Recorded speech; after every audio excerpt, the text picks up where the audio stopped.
Galface Green. Sri Lanka's version of LA's Venice Beach isn't the place to get away from it all, but it is the place to relax, people watch, and have some fun with other Sri Lankans, whether it's day or night. Aside from the beach, there's a large grass area where people picnic and play games. For the best energy, visit on a Friday or Saturday night. You can enjoy the beach and water or maybe fly a kite in the ever-present wind. You can play some football, soccer, or cricket as there are always pick-up games going on. The beach is fronted by vendors and restaurants, and the area beyond it is filled with hotels ranging in price from budget to luxury. Galface Green is in the heart of downtown Colombo, just in front of Fort. You have the skyline behind you and the sea in front of you.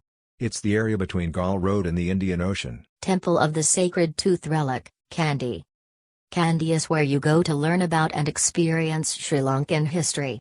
Located in central Sri Lanka, the city is the former capital city of the Sri Lankan royal dynasty, the country's main capital before the colonial period.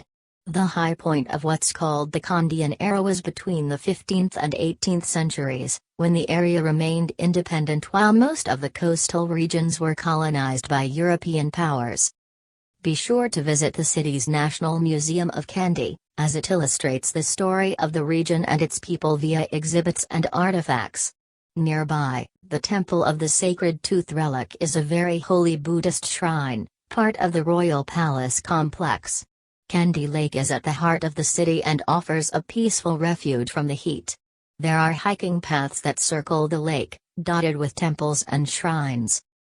Kandy is surrounded by mountains, which are home to many tea plantations. Some can be visited and offer tours and tea tastings. It's also surrounded by rainforests. The Udawatakil Sanctuary is a forest park located within the city limits. The forest reserve has miles of hiking trails, as well as an excellent nature center with educational information. Family of elephants in Udawale National Park. This large wildlife park is in the southern part of the country, about an hour's drive from the resort area of Hambantota. The terrain and environment vary, as the park is on the border of the country's wet and dry zones. Visitors to the park can see elephants, as there's a large population of them, along with crocodiles, water buffalo, and more. In fact, it's one of the best places in the world to see elephants in the wild outside of Africa.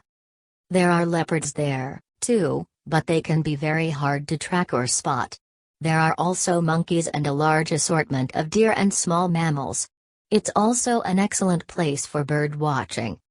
There are some small accommodations and guest houses across from and even inside Udawale.